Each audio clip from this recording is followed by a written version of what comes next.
એટલે ભગવાનના મંદિરે જઈને છે ને એક જ વસ્તુ માગવી જોઈએ કે મને ભક્તિ આપો, તમારો પ્રેમ આપો, તમારા આશીર્વાદ અમારા પરિવાર ઉપર ક્યારે અલગ ન પડે, નિત્ય વરસતા રહે. સંસારની કોઈ વસ્તુ ન માગો, અને માગવાની જરૂર જ નથી. ભગવાનને ખબર છે કે આપણે શું જોવે છે ને શું નથી જોવતું. આપણા જીવનમાં દુઃખ લખેલું છે તો એ નિશ્ચિત મળવાનું છે, અને સુખ લખેલું છે તો એ પણ નિશ્ચિત મળવાનું છે. એમાં ડગમગ મત થાવ, અરે મને દુઃખ છે, મને દુઃખ છે, મને દુઃખ છે. રાત દિવસ દુઃખ છે, પણ જ્યારે સુખ હોય તો સુખનો પણ આનંદ લઈ લો ને. પણ માણસ એ દુઃખને જ રાત દિવસ ચિંતન કર્યા કરે છે, નેગેટિવ વિચાર, ખોટા વિચારો કે મને જીવનમાં દુઃખ જ છે. માણસ જો વિચાર કરે ને, મનમાં જો ભ્રમ છોડી દે ને, પેલું એ અમારે એક દેશી ભાષામાં કહે છે, પાલનપુરની ભાષામાં, અમારે દેશી ભાષામાં હું તમને કહું, આપણે કે દેશી હિસાબ નાના છોકરાઓ ભણે ને, એ અમારા ગુજરાતનો, ઉત્તર ગુજરાતનો બનાસકાંઠાનો એક વાત છે. વેમની દવા, પેલું કહે છે ને કે હરપની દવા થાય પણ વેમની દવા ના થાય. અમારા ડોહાઓ કહેતા, ઘરડાઓ, કે હરપની દવા થાય એટલે કે સાપ કાટ્યો હોય ને, કરડ્યો હોય ને તો એની દવા થાય, પણ વેમની દવા, એટલે માણસ વેમાઈ ગયો છે કે મારે દુઃખ છે, દુઃખ છે, બસ એને વેમ જ આવી ગયું છે. માણસને વેમ. કોઈ પણ વ્યક્તિ, આ હું તમને કહું છું, હું ભલે ભણેલો નથી, પણ મારી અંદર એકદમ સાહસ બહુ છે. સાહસ કહેવાય ને, હિંમત બહુ છે, અતિશય. હું ડરતો નથી કોઈ પણ જગ્યાએ, સાહસ કરી લઈએ. પોતાની ઉપર આત્મવિશ્વાસ હોવો જોઈએ પહેલી વસ્તુ.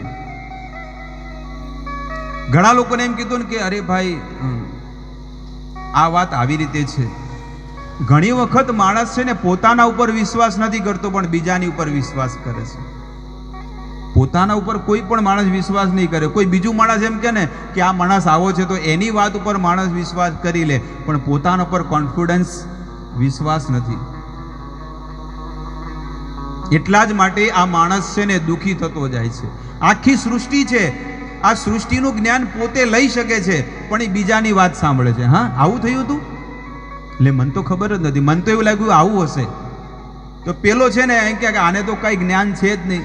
અને હકીકતમાં માણસ છે ને બીજા ઉપર વિશ્વાસ કરે, પણ પોતાની ઉપર, એને પોતાની ઉપર વિશ્વાસ નથી. મને તો એમ લાગ્યું કે આવું હશે.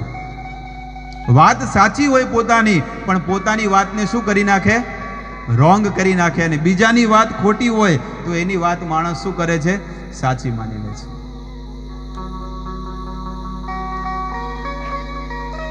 એક બ્રાહ્મણને છે ને, એક અમુક કર્મકાંડી બ્રાહ્મણો હોય, તો એક બ્રાહ્મણને બકરાની બલિ દેવી હતી. તો એણે શું કર્યું કે બકરું અહીંયા ખંભા ઉપર, ચાણક્ય નીતિની આ બધી ઘટના છે કે ખંભા ઉપર, અહીંયા છે ને ખંભા ઉપર બકરું લઈને જતો હતો. તો અમુક બકરા ખાવાવાળા હોય ને પાછા, એટલે એ લોકોએ મીટિંગ કરી. કે 4-5 જણા હતા, એ કે કામ કરો, અરે ઘણા મહિનો થઈ ગયો બકરા ખાધા નથી. તો ઓલા બ્રાહ્મણને કે કામ કરો, આપણે 15 મિનિટના અંતરે ઊભા રહીએ. આપણે 15 મિનિટના અંતરે આપણે ઊભા રહીએ, અને એને શું કહેવાનું કે આ કૂતરું છે. બીજું કાંઈ કહેવાનું નહીં. બધા લોકો એક જ વસ્તુ કહેવાની કે આ શું છે, કૂતરું છે. તો પહેલો જે ચોર હતો ને, એ અરે બ્રાહ્મણ દેવતા રામ રામ, કે શું છે, કે મજામાં. અરે તમે ખભા પર આ કૂતરું કેમ લઈ જાઓ છો, તમે આટલા પવિત્ર છો ને.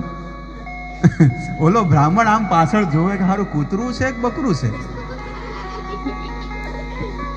એ પોતાની, એ બકરું હતું પણ આમ જોવે, એના કાનમાં હાથ લગાવે, મોઢા પર હાથ લગાવે, સારું બકરું છે ને કૂતરું કેમ કે છે.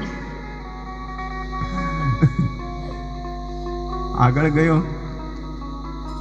ને વિચાર કરે કે હારું આ બકરું છે કે કૂતરું છે. એને ભ્રમ આવી ગયો, પોતાની ઉપર બોલો, પોતે બકરો લઈને જાય છે, પણ ઓલાએ કીધું કે હારું તમે આટલા પવિત્ર બ્રાહ્મણ, અને કૂતરાને તો લોકો છે ને અડે તો સ્નાન કરવું પડે, તમે તો ખભા પર ઉપાડી લઈ જાઓ છો. અરે છી છી છી છી છી છી. બસ આવું કહીને ઓલો જતો રહ્યો. તો આખા રસ્તામાં છે ને ઓલો એ જ વિચાર કરે કે હારું કૂતરું છે કે બકરું છે. ના ના, બકરું જ છે કન્ફર્મ. 75% એને 25% વેમ આવી ગયો કે હારું કૂતરું લાગે છે, પણ 75% શું હતો? 75% હજી વિશ્વાસ હતો. એટલે જઈને આગળ ગયો ને તો બીજા 3 રસ્તા આવ્યા ને, એટલે એ રસ્તો ખાલી હતો ખેતરનો, એટલે બીજો આવ્યો એનો પાર્ટનર જ. અરે બ્રાહ્મણ દેવતા, તમે ક્યાં જાઓ છો? અરે આ કૂતરું લઈને ક્યાં જાઓ છો? બોલો કે હારું પેલાએ કૂતરું કીધું, આએ કૂતરું કે છે. હારું કેમ એમ થાય છે? મને આંખો ચોળક નંબર નથી આવ્યા ને ક્યાંક, કદાચ આવું ઓલો ઊંધું થઈ શકે. ફરીથી એને ચેક કર્યું તો કે હારું આ તો બકરું જ છે, આને કેમ કૂતરું લાગે છે? એ કે તને નંબર અમને નથી આવ્યા, તમને આવ્યા છે. તમારા હારા માટે કહીએ છીએ, આ કૂતરાને તો ન લઈ જવાય. લોકો ગામમાં તમારી ઠેકડી ઉડાવશે. જ્યારે આવું કીધું તો ઓલો હારો બ્રાહ્મણ વિચાર કરે કે હારો પહેલાંય કીધું, બીજાએ કીધું, નક્કી મને 50% મને વેમ લાગે તો છે કે આ 50% કૂતરું લાગે છે, 50% બકરું લાગે છે. આગળ ત્રીજો મળ્યો, ત્રીજાએ પણ આ જ વાત કરી. અને ચોથો વ્યક્તિ જ્યારે કીધું તે ઓલાએ છે ને બકરું નીચે મૂકી અને છોડીને છે ને જઈને પહેલાં તો જઈને તળાવમાં જઈને શું કર્યું? સ્નાન કર્યું કે આ બકરું નથી પણ આ શું છે? કૂતરું છે. છોડી દીધું અને ઓલા 4 જણા ઓલા બકરાને લઈ પાર્ટી કરી દીધી. બસ આવી જ ઘટના આ ચાણક્ય નીતિની અંદર આ ઘટના આવેલી છે. સત્ય હકીકત કે માણસ છે ને પોતાની ઉપર વિશ્વાસ નથી પણ બીજાની વાતો ઉપર વિશ્વાસ કરી નાખે. જેવી રીતે અલગ અલગ કંપનીઓ નથી કે તમે તમારી નીચે 4 માણસો બનાવો છે ને, કેટલાય આવી ગયા ને કે આટલા પૈસા તમને મળશે, તમારી નીચે 4 મેમ્બર બનાવો તો આમ થશે.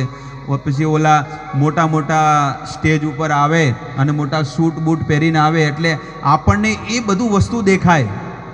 અરે બાપરે, હું પણ આવો બની જઈશ. એટલે કે તમે આમાં છે ને 5,000 ભરો, 10,000 ભરો તો તમે પણ આ છે ને દર મહિને આ છે ને 25 લાખ રૂપિયા કમાય છે, દર મહિને આ લાખ રૂપિયા કમાય છે. બસ આવું માણસ વિચાર કરે. એટલે માણસને પોતાની ઉપર વિશ્વાસ નથી હોતો, બીજાની વાત ઉપર વિશ્વાસ કરે અને વિશ્વાસ કરવાથી જ આ માણસ આ સંસારમાં 84ના ચક્કરમાં ભટક્યા કરે છે.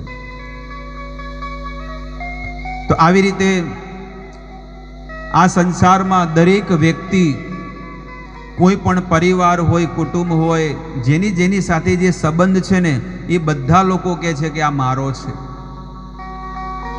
જ્યારે પતિ અને પત્ની બંનેના વિવાહ થાય અને એને જ્યારે દીકરો થાય ત્યારે પત્ની શું કહે છે કે આ મારો દીકરો છે. અને જ્યારે પણ એ દીકરો છે ને કોઈ પણ કામ હોય તો કોની પાસે જાય? માતાની પાસે જાય. પણ સાંજ પડે એટલે ઓલા પિતા આવે અને પિતા આવે એટલે એ દરવાજા ઉપર જાય, દરવાજાની પાસે. કેમ કે પિતાજી શું લાવે છે? રમકડા લાવે, ફળ ફ્રૂટ લાવે, અલગ અલગ પ્રકારની વસ્તુઓ લાવે. એટલે હવે એ પિતા જે માતાની પ્રત્યે જે પ્રેમ હતો ને એ નીકળી ગયો. હવે કોના પ્રત્યે પ્રેમ થઈ ગયો? એ પિતાની પ્રત્યે પ્રેમ થઈ ગયો. હવે 31 તારીખ થાય એટલે પિતાજી છે ને સાયકલ લઈને આવે કે મારા છોકરાને સાયકલ લઈને હું આપું. સાયકલ લઈને આવે. અરે આપણો ચિંટુ ક્યાં ગયો? એ કે હવે આપણો નથી રહ્યો. કે કેમ?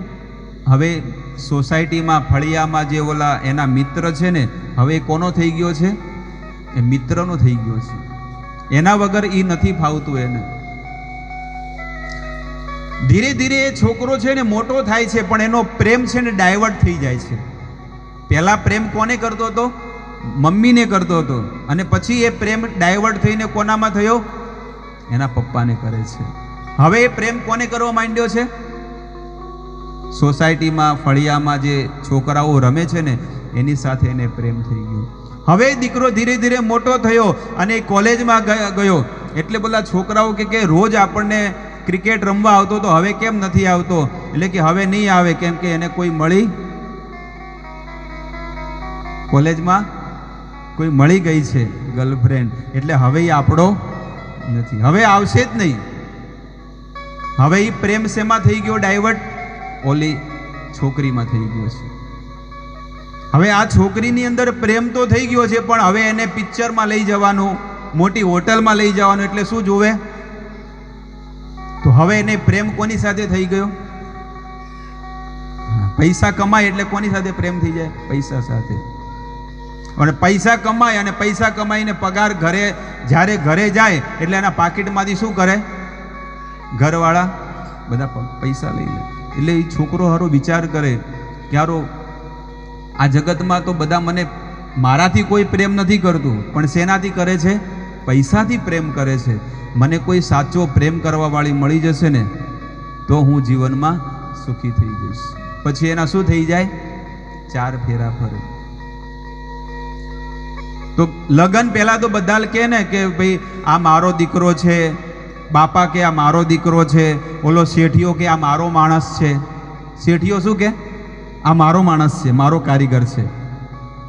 સોસાયટીના મોહલ્લાના છોકરાઓ કહે છે કે આ મારો મિત્ર છે. એટલે ઓલી પત્ની આવે એટલે કે તમે બધા એક બાજુ જાઓ, આ મારો છે. ઈ કે તમે એમ કહો છો ને કે આ મારો છે, મારો છે, પણ તમે બધા એક બાજુ જતા રહો, આ મારો છે. કારણ કે હવે મેં છે ને એની સાથે ફેરા ફરી લીધા છે. અને પછી છેલ્લે પછી બધા ભેગા મળીને મારો, બધા કહે ને કે મારો મારો મારો. પછી છેલ્લે શમશાનના લાકડા કહે છે કે તમે એમ કહો છો ને કે આ મારો છે, આ મારો છે, પણ આ શરીર કોઈનું નથી. છેલ્લે શમશાનના લાકડા કહે છે કે આ મારો છે, એને મારી અંદર હવન થવાનો છે. છેલ્લું આ દશા છે આ કાયાની. એકદમ ખડકશે. અને આ જે કાયાને, આ શરીરને આપણે કેટલો પ્રેમ આપ્યો. ગરમી લાગતી તો એસીમાં ગયા, ઠંડી લાગતી તો હીટર આપ્યું, ભૂખ લાગી તો અલગ અલગ પ્રકારની વેરાયટીઓ ખાવાનું આપ્યું. એને જ્યાં ફરવા જવાનું ત્યાં ફરવા લઈ ગયા, હોટલમાં લઈ ગયા, પિક્ચરમાં લઈ ગયા. કેટલી જગ્યાએ આ કાયાને ફેરવી છે 50 વર્ષ સુધી. પણ એક જ ઝટકામાં માત્ર ને માત્ર 2 કલાકમાં શું થઈ જશે? આ વાળ છે, ચહેરો છે, હાથ પગ બધું ભસ્મ, હાડકા પણ ભૂકા થઈ જવાના છે, નષ્ટ થઈ જશે. એટલે કે છે કે इस संसार में लोग कहते हैं कि तू मेरा है, तू मेरा है, लेकिन हे प्रभु ये झगड़ा मिटा दोगे तो क्या होगा? આ બધા લોકો કહે છે ને કે ये मेरा है, ये मेरा है, પણ પ્રભુ તમે એકવાર કહી દો કે ये मेरा है तो ये झगड़ा मिटा दोगे तो क्या होगा? તમે એકવાર કહી દો ને કે આ ભક્ત મારો છે, આટલું કદાચ તમે કહી દેશો ને તો આ જગતમાં ઝઘડો જ મટી જવાનો છે. લોકો કહે છે ને કે આ મારું છે, આ મારું છે, મારું છે. એટલે સુખદેવ ગોસ્વામી આગળ કથા કહે છે કે એક પછી એક અસુર બાળકોને આ ઉપદેશ આપે છે કે ભગવાન બધી જગ્યાએ છે. અંડાંતરસ્થ પરમાણુ ચયાંતરસ્થમ. તો અસુર બાળકો કહે છે કે બધી જગ્યાએ છે ભગવાન, તો ભગવાન કેમ દેખાતા નથી? ત્યારે કહે છે ભગવાનને પ્રગટ કરવાની રીત છે. ભગવાન એમનેમ નહીં દેખાય, પણ ભગવાનને પ્રગટ કરવા પડશે. ભયે પ્રગટ કૃપાલા દીન દયાલા કૌશલ્યા હિતકારી. ભગવાન પ્રગટ થાય છે, પણ કેવી રીતે? ભક્તિથી પ્રગટ થશે. જેટલો ભક્તિ ભાવ તમારા હૃદયમાં જેટલો વધારે હશે એટલા જલ્દીથી પ્રગટ થશે. અત્યારે આપણને ભગવાન દેખાતા નથી, પણ એ ભગવાનને પ્રાપ્ત કરવાની રીત છે. જેવી રીતે કોઈને એમ કે ભાઈ મારે બટાકા જોવે છે, આલુ બટેકા જોવે છે, તો એક માણસ કે બટાકા તો જમીનમાં બહુ બધા છે, તો 100 ફૂટનો ખાડો ખોદે તો કાંઈ બટાકા મળવાના છે? પણ બટાકાને પ્રાપ્ત કરવા માટે શું કરવું પડે? એમાં ખેતી કરવી પડે, બીજ આરોપણ કરવું પડે, ખાતર નાખવું પડે, પાણી નાખવું પડે, એમાં 2 મહિના રાહ જોવી પડે. અને જ્યારે ખેતર ખેડે અંદરથી, તો અંદરથી શું નીકળે? બટાકા નીકળે. ગાયના થનમાં દૂધ છે, પણ એ દૂધ પ્રાપ્ત કરવાની રીત છે. કોઈ એમ કે ગાયને અંદર શરીરમાં દૂધ છે, તો ગાયને કાપી નાખે તો કાંઈ દૂધ આવવાનું? પણ હકીકતમાં એ ગાયના શરીરમાં દૂધ છે, એને ઘાસચારો ખવડાવવો પડે. અને વાછરડું એ જે વાછરડું છે ને, એને ગાયને થનમાં જ્યારે વાછરડું દૂધ પીવે ત્યારે એ થનમાં દૂધ છોડે છે, અને પછી આપણે જ્યારે દોવો એટલે એ દૂધ મળે છે. ગાયના શરીરમાં દૂધ છે પણ એની પ્રક્રિયા છે. જમીનમાં બટાકા છે પણ એને બટાકા કાઢવાની કંઈક રીત છે કે કેવી રીતે નીકળે. એવી રીતે ભગવાન બધી જગ્યાએ છે, સમસ્ત જગ્યાએ છે. મંદિરમાં પણ છે, આપણા હૃદયમાં પણ છે, અને હરેક કણ કણની અંદર ભગવાન છે. પણ ભગવાનને પ્રાપ્ત કરવાની રીત છે. ભગવાન ભક્તિથી પ્રગટ થઈ જાય છે. ભક્તિ કરશું તો ભગવાન પ્રગટ થશે. પ્રેમ તે પ્રગટ હોય મેં જાના. ભગવાન શું કહે છે કે હું પ્રેમથી પ્રગટ થઈ જાઉં છું. એટલે ભગવાનને પ્રાપ્ત કરવા હોય તો દરેક જીવના હૃદયમાં તમે ભગવાનના દર્શન કરો. ભગવાનના દર્શનથી ભગવાન પ્રગટ થાય છે. ભગવદ્ ગીતાની અંદર 5મા અધ્યાયમાં ભગવાન કહે છે, વિદ્યા વિનય સંપન્ને બ્રાહ્મણે ગવિ હસ્તિની સુની ચૈવ સ્વપાકે પંડિતા સમદર્શિન. જે એક વિદ્વાન પુરુષ છે, જે વિદ્વાન બ્રાહ્મણ છે, જે ભગવાનનો ભક્ત છે, એ દરેક જીવના હૃદયમાં છે ને ભગવાનના દર્શન કરે. હાથીના શરીરમાં પણ એને ભગવાન દેખાય, કૂતરાના શરીરમાં પણ એને ભગવાન દેખાય, અને ઝાડની અંદર પણ એને ભગવાન દેખાય, અને પોતાના પરિવારની અંદર પણ એને ભગવાન જ દેખાય છે. મંદિરમાં જાય લોકો, ભક્તિના પણ અલગ અલગ લેવલ હોય. કોઈ કનિષ્ઠ ભક્ત હોય એટલે એકદમ થર્ડ ક્લાસ, કોઈ મધ્યમ અને કોઈ ઉત્તમ. ઉત્તમ ખબર પડે એટલે સર્વશ્રેષ્ઠ, પછી મધ્યમ અને કનિષ્ઠ. કનિષ્ઠ ભક્ત કોને કહેવાય? કનિષ્ઠ ભક્ત કેવો હોય છે કે મંદિરમાં તો જાય પણ બીજાની સાથે ઘરમાં અને મહેલામાં સોસાયટીમાં બધાની સાથે ઝઘડા કરે. એ કેવો છે? મંદિરે જાય, પૂજા બી કરે, બધું કરે, પણ એને કોઈની હારે જામે જ નહીં. એને કયો કહેવાય? કનિષ્ઠ ભક્ત. અને મધ્યમ ભક્ત કોને કહેવાય? એ મંદિરે જાય, ભગવાનના મંદિરે આવે, અને મંદિરમાં ઘણી વખત કેવું હોય ખબર છે? મંદિર બહુ મોટું મંદિર હોય ને તો મંદિરમાં લોકો ઝઘડા કરે. ઘણી વખત આવું બનતું હોય. ક્યારેક મારામારી થાય, ક્યારેક બોલાચાલી થાય. તો લોકો શું, જે મધ્યમ ભક્ત હોય ને એ કે મંદિરમાં ઝઘડા ન કરો, બહાર જઈને કરો. સમજમાં આવી વાત? આવું લોકો કે ને, એટલે એનો અર્થ શું છે કે એ મધ્યમ ભક્ત છે, કે બહાર જઈને કરો, મંદિરમાં ન કરો, આ મંદિર છે.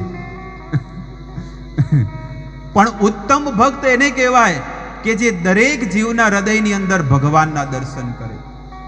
દરેક જીવના હૃદયમાં ભગવાનના દર્શન કરે છે. જેવી રીતે ઋષભદેવ ભગવાન હતા, તીર્થંકર થઈ ગયા ને જૈનોના, એ ઋષભદેવ ભગવાન છે ને દરેક જીવના હૃદયમાં ભગવાનના દર્શન કરે. તો જે ગામમાં જાય એ તો ઉઘાડા રહેતા, વસ્ત્ર પહેરતા નહોતા, દિગંબર અવસ્થામાં. જે પણ ગામડામાં જાય એટલે છોકરાઓનું ટોળું વરી જાય, બધા છોકરાઓ દોડે પાછળ પાછળ કે આ નવો કોણ છે, અને પછી એની પર થૂકે અને પથ્થર મારે, એને ચીડાવે, ઘણી બધી વસ્તુઓ કરે. મોટા મોટા માણસો પણ એવું કરે, ગાળો બોલે, બધું કરે. ત્યારે એ બધા માણસો જ્યારે ગાળો બોલે એટલે કે તને આટલી બધી ગાળો બોલે તો તમને કાંઈ અસર પડે છે કે નહીં? એટલે એમણે કીધું કે તમે કદાચ કે આ ક્લિપ તમે મને આપો અને મારે ન જોઈતી હોય તો આ કોની કહેવાય? જેણે આપી હોય એની જ કહેવાય ને. કે ભાઈ તમે એમ કહો કે આ ક્લિપ લો, એ કે મારે નથી જોઈતી, તો આ કોની કહેવાય? તમારી, આપણી જ કહેવાય. એવી રીતે ઋષભદેવ ભગવાન કહે છે કે તમે મને ગાળો આપી પણ મારે ગાળો જોઈતી, તો પછી કોની કહેવાય? ભૂલા લોકો જેને ગાળો આપે છે એ બોલો એ ક્રોધે ભરાઈ ગયા, પણ ઋષભદેવ ભગવાનને કાંઈ ન થયું, પેટમાં પાણી ન હલ્યું. અને આપણને કોક ગાળો બોલવાની ક્યાં વાત, કાળું ધોળું કહી દે તો રાતે બોલો ઊંઘ ન આવે, ક્યારેક આ બાજુ ફરે, ક્યારેક આ બાજુ ફરે, ક્યારે છોરો લઈ લઉં, અને હવારમાં જઈને શું કરું, મને આવું કીધું. માણસને રહેવાય જ નહીં, બોલો બસ. એટલે એ શરીરના લેવલ ઉપર છે, અને હૃદયની અંદર એટલો ક્રોધ અને ઈર્ષા બોલો એને સત્સંગમાં કાલે શું કીધું એને યાદ નહીં હોય, પણ 30 વર્ષ પહેલા શું થયેલું છે, કોને મને ગાળ બોલી, તો એને બધું યાદ હશે. સતીશભાઈ સાચી વાત છે ને? જો કોઈ ગાળ બોલે, કોઈ ઈર્ષા કરે, ઝઘડો કરે, મારામારી થાય ને, તો 40 વર્ષ પહેલાનું પણ જો હોય ને તો એ માણસને બધું યાદ હોય. પણ એમ કીધું કે કાલે સત્સંગમાં શું કીધું તું, એટલે કારણ કે માણસ છે ને શરીરના લેવલ ઉપર જ માણસ કર્મ કરે એટલે એને હૃદયની અંદર જ્ઞાન પ્રગટ થતું, પણ આવીને શરણાગતિના ભાવથી જ્યારે એ બેસે ને તો હૃદયની અંદર જ્ઞાન પ્રગટ થશે. દિવ્ય જ્ઞાન હૃદય પ્રકાશિત, આ જ્ઞાન છે ને બધું એના હૃદયની અંદર પ્રગટ થઈ જશે. પ્રહલાદ મહારાજ કહે છે કે ભગવાન પ્રગટ થાય છે પણ એને પ્રગટ કરવાની રીત છે.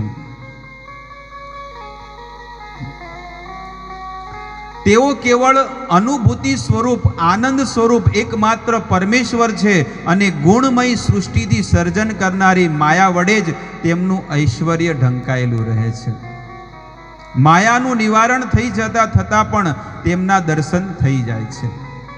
તેથી તમે બધા પોતાના દૈત્યપણાનો અને આસુરીપણાનો ત્યાગ કરીને સમસ્ત પ્રાણીઓ પર દયા કરો. અસુર બાળકોને કહે છે, એટલે બધી મોહ મમતા ને આસક્તિનો ત્યાગ કરી અને તમે દરેક જીવોની પર દયા કરો. અસુર બાળકોને કહે છે જીવોની પર દયા શું કરવી, એને પ્રભુ તરફ વાળવા જોઈએ, સારા માર્ગે વાળવા જોઈએ. આજે મેં લગભગ દિલ્હીમાં ગયા હતા, દિલ્હી ગામ. ત્યાં આગળ જઈને એ જ વસ્તુ કીધી કે આપણા આ વિસ્તારની અંદર 2 વસ્તુની ઉણપ છે. આ 2 વસ્તુ જો સારી થઈ જાય ને તો આ પટ્ટો જે છે ને આખા ગુજરાતની અંદર ટોપ લેવલનો થઈ જશે. અને એ 2 વસ્તુ શું કીધી, એક છે શરાબ, મદિરાપાન, અને બીજું છે માંસાહાર. આ 2 વસ્તુ આપણા પરિવારમાં, કુટુંબમાં, ફળિયામાં, સમાજમાં જે પણ ગણ્યો, આ 2 વસ્તુ જો આપણા આ પટ્ટામાંથી નીકળી જશે ને તો બીજી બધી વસ્તુ છે, ભક્તિ છે, સંસ્કાર છે, સારા વિચારો છે, સાધુ પ્રત્યે શ્રદ્ધા છે, ભગવાનમાં પણ શ્રદ્ધા છે, પણ આપણી કમી શેમાં છે, આ 2 વસ્તુમાં. આ 2 વસ્તુ નીકળી ગઈ ને તો નિશ્ચિત એ જીવાત્મા સુખી થઈ જશે. અને એટલા માટે જ આ માણસ દુઃખી છે. બીજું કોઈ કષ્ટ, બીજું કોઈ તકલીફ નથી, ખાલી આ 2 વસ્તુની કમી છે, માંસાહાર અને નશા. આ 2 વસ્તુ જો આ વિસ્તારમાંથી નીકળી ગયો ને તો બધા લોકો ભગવાનના શુદ્ધ ભક્ત બની જશે. પણ આજે આ વસ્તુની કમીના કારણે જ આ વિસ્તાર છે ને બધો બહુ પાછળ થઈ ગયો. પછાત કહેવાય ને એટલા માટે પાછળ છે. કળિયુગ કઈ જગ્યાએ છે? પરીક્ષિત મહારાજે કળિયુગને કેમ સ્થાન ડાયરેક્ટ આપ્યું? કળિયુગની અંદર બહુ બધા અવગુણો હતા, પણ સૌથી મોટામાં મોટો ગુણ એ હતો કલે દોષો નિધે રાજન અસ્તિહિ એક મહાન ગુણ. કલિયુગમાં 99 અવગુણો છે, પણ સૌથી શ્રેષ્ઠ જો ગુણ હોય ને કીર્તનાદ એવ કૃષ્ણસ્ય.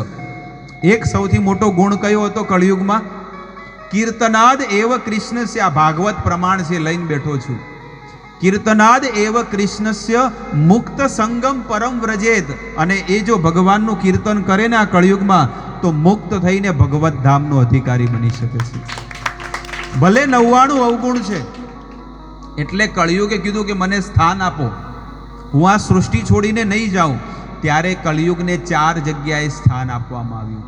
પરીક્ષિત મહારાજે 4 જગ્યાએ સ્થાન આપ્યું. કઈ કઈ જગ્યાએ કે છે કે કળિયુગને સૌથી પહેલું સ્થાન આપ્યું કે જ્યાં આગળ માંસાહાર થતો હોય ને ત્યાં આગળ કલહ છે, કલહ. આ પહેલી વસ્તુ, આ ભાગવતનું પ્રમાણ છે કે જ્યાં આગળ માંસાહાર થતું હોય ત્યાં કળિયુગને કીધું કે તારો ત્યાં વાસ છે, એટલે કળિયુગ ત્યાં આગળ રહે છે.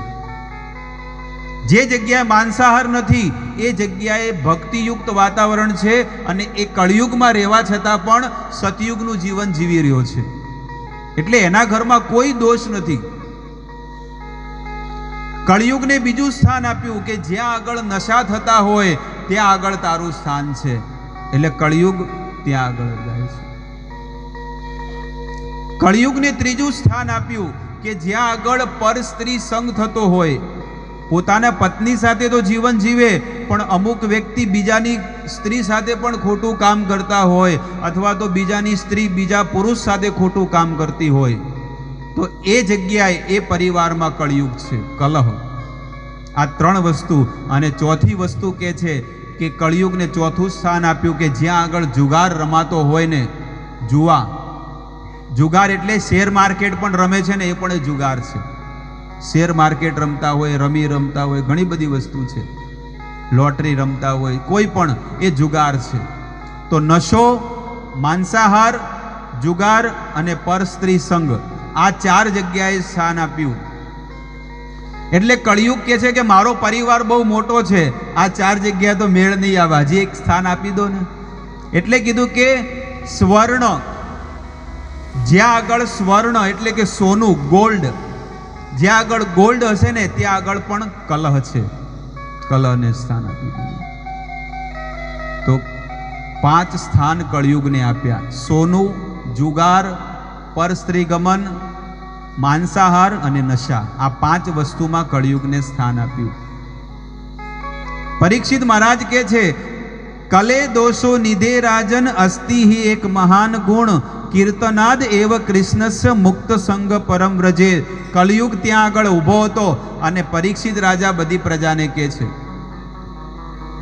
કે કળિયુગ ભલે દોષોનો ખજાનો છે અને આ કળિયુગ ભલે બધી જગ્યાએ ફરી વળતો, પણ એમાં સૌથી મોટામાં મોટો ગુણ એ છે કે જો કોઈ ભગવાનનું ભજન કરે ને આ કળિયુગમાં, તો આ જ શરીરથી એને ભગવાનની પ્રાપ્તિ થઈ જાય, એનો મોક્ષ થઈ જાય. બોલો, કળિયુગ નાચવા માંડ્યો. કેમ હજી હવે કેમ નાચે છે ભાઈ? એટલે તમે એમ કીધું ને કે કોઈ માળા કરે, ભગવાનનું ભજન કરે તો કે મુક્ત થઈ જાય. એ કે એને માળામાં હાથ નાખવા દઉં તો ને. કળિયુગ શું કહે છે કે જ્યારે માળા કરવા જાય એને માયા એવી ફેરવી દઉં ને, માળા કરે એને કંઈક બીજું કામ, એને બીજા કામમાં લગાડી દઉં. ભલે એ ઓછું છે. એટલે કે પહેલા કેવું હતું ખબર છે? 1 લાખ વર્ષ સુધી ભક્તિ કરવાની હતી. સતયુગમાં કેટલા વર્ષ? 1 લાખ વર્ષ સુધી ભક્તિ કરતા, ત્યારે ભગવાન મળતા. ત્રેતાયુગમાં ભગવાન રામ આવ્યા એટલે 10,000 વર્ષ સુધી ભજન કરો તો ભગવાનની પ્રાપ્તિ થાય. દ્વાપર યુગમાં ભગવાન કૃષ્ણ આવ્યા અને એ યુગમાં 1000 વર્ષ સુધી ભજન કરો એટલે ભક્તિ મળે. અને કળિયુગમાં 100 વર્ષ સુધી ભક્તિ કરે ને, 100માં માત્ર 50 વર્ષ રહ્યા હવે.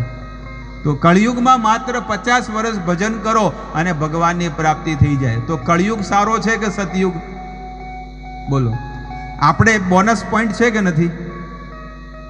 કેટલું મોટું સૌભાગ્ય કહેવાય કે આપણે કળિયુગમાં જન્મ લીધો. સતયુગમાં હોત તો લટકતા રહી ગયા હોત. ધ્યાન કરો ભાઈ, 1 લાખ વર્ષ સુધી.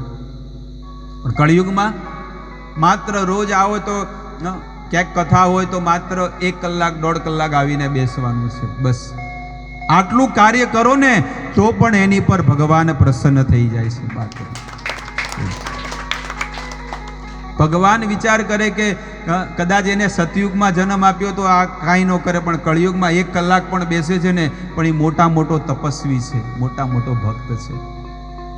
એટલે કે છે કે કલે દોષો નિધે રાજન અસ્તિ હિ એક મહાન ગુણ. આ મહાન ગુણ છે. તો મહાન ગુણ તો કીધો એટલે કળિયુગ નાચવા માંડ્યો કે મહાન ગુણ ભલે ગમે જેવો રહ્યો, પણ જેવો માળામાં હાથ નાખે તો નાખવા દઉં તો ને. અમારે બોમ્બેમાં ઘણા વર્ષો પહેલાની ઘટના છે કે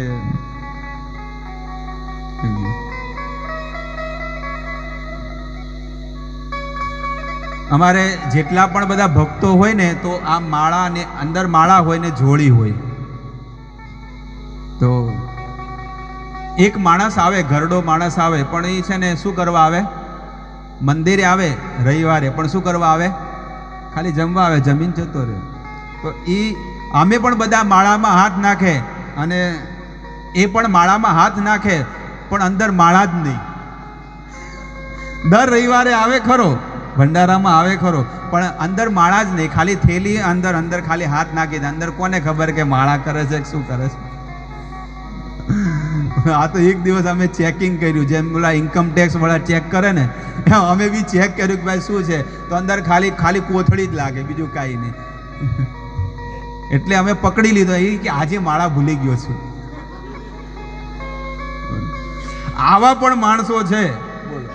એટલે એ કળિયુગને જે પેલો નાચવા માંડ્યો ત્યારે અમને યાદ આવ્યું કે વાત સાચી છે કે માળામાં અંદર છે ને, અંદર હાથ નાખે ત્યારે ને, અંદર હાથ નાખે તો કાંઈ નહીં.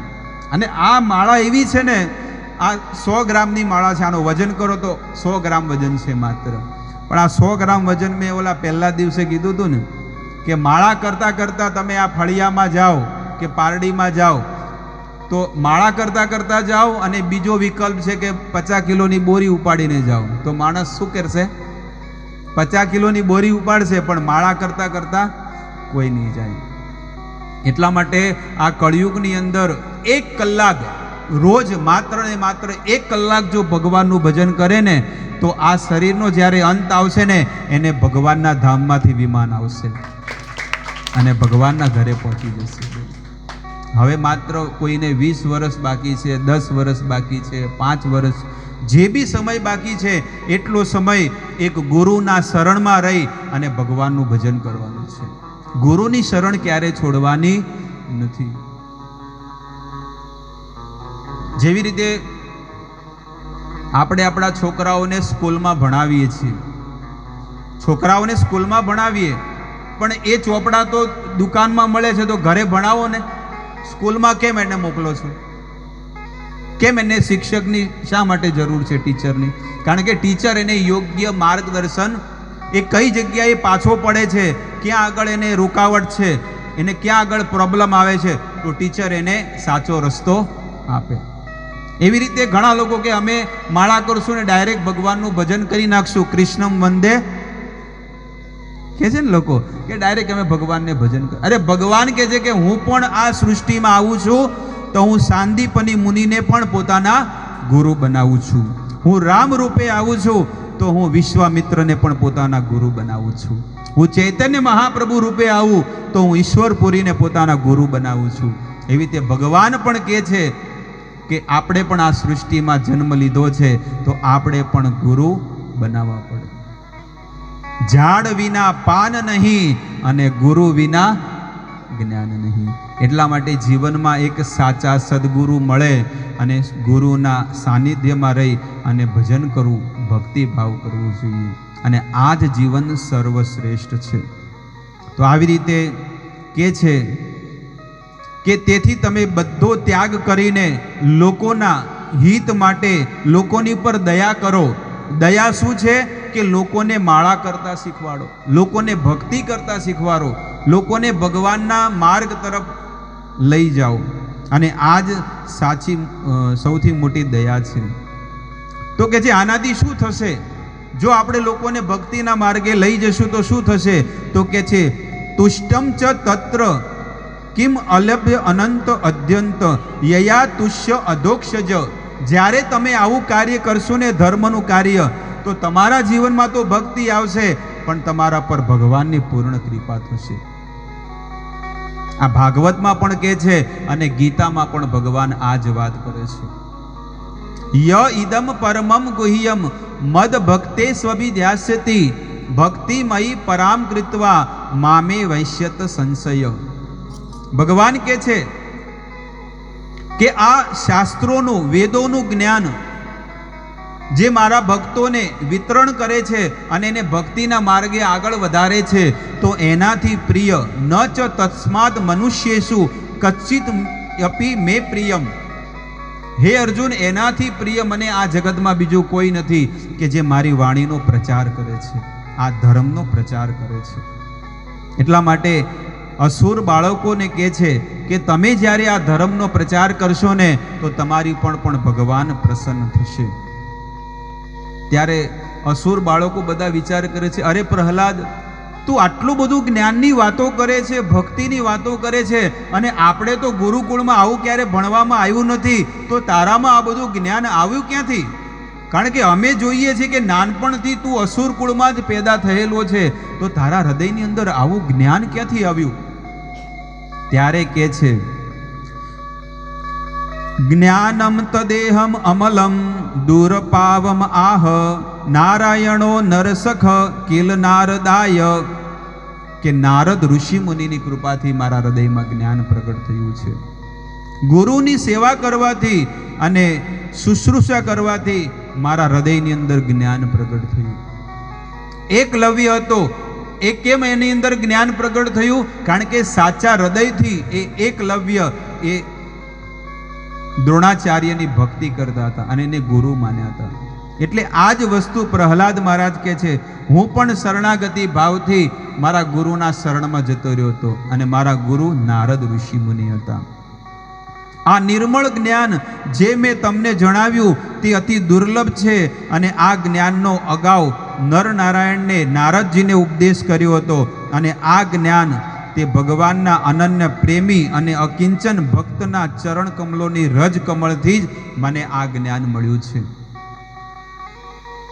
ત્યારે આ પ્રહલાદ મહારાજ કહે છે, જ્યારે એને આ પ્રશ્ન કર્યો એટલે પ્રહલાદ મહારાજને એ ગુરુની બધી વાત યાદ આવે છે. નારદ મુનિ આ કથા પોતાના શિષ્યની જ કથા કહે છે. આજ સુધી એવા સંતો થઈ ગયા કે જે પોતાના ગુરુના ગુણ ગાય છે, પણ આજે આ સંત એવા થઈ ગયા છે નારદ મુનિ કે પોતાના શિષ્યના ગુણ ગાય છે. ક્યાં આગળ ખબર છે? રાજસૂય યજ્ઞ. જ્યારે યુધિષ્ઠિર મહારાજે રાજસૂય યજ્ઞ કર્યો હતો, એ યજ્ઞની અંદર નારદ મુનિ પોતાના શિષ્યના ગુણ ગાય છે, હિરણ્યકશિપુની કથા કરે છે. નારદ ઉવાચ એવં દૈત્ય સુતે પૃષ્ટો મહાભાગવતો સુર ઉવાચ સ્મરયામાસ સ્મરણ મધુનો ભાષિતમ.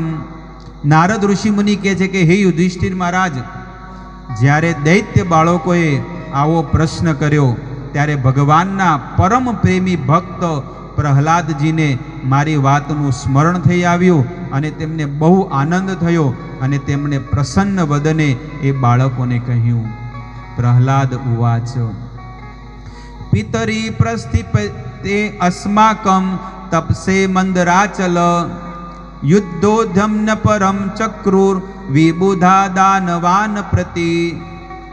પ્રહલાદ મહારાજ કહે છે કે જ્યારે અમારા પિતાજી તપસ્યા કરવા માટે મંદરાચલ પર્વત ઉપર ગયા ત્યારે ઇન્દ્ર વગેરે દેવતાઓ દાનવો સાથે યુદ્ધ કરવાનો ઘણો ભારે ઉદ્યમ કર્યો અને તેઓ અમારા મહેલમાં આવ્યા. કારણ કે એને ખબર હતી કે કયાદુ ગર્ભવતી છે, એટલે કે મારી માતા ગર્ભવતી છે અને હું મારા માતાના ગર્ભમાં હતો.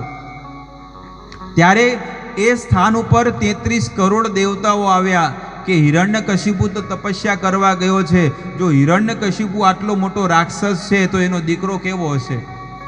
એટલે કે એ દીકરાને છે ને એની પત્નીને પહેલાં લઈ જઈએ અને એ જ્યારે જન્મ આપશે એટલે એના છોકરાને મારી નાખશું.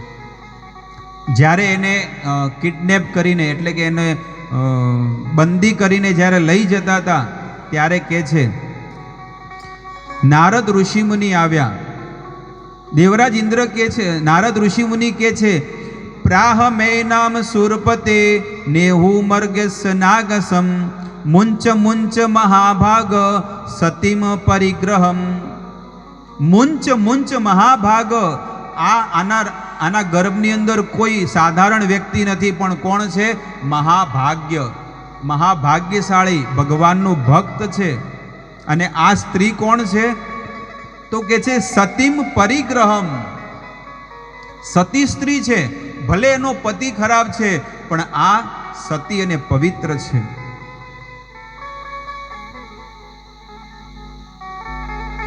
અયમ નિષ્કિંચનમ કિલબિષમ સાક્ષાત મહાભાગવતો મહાન.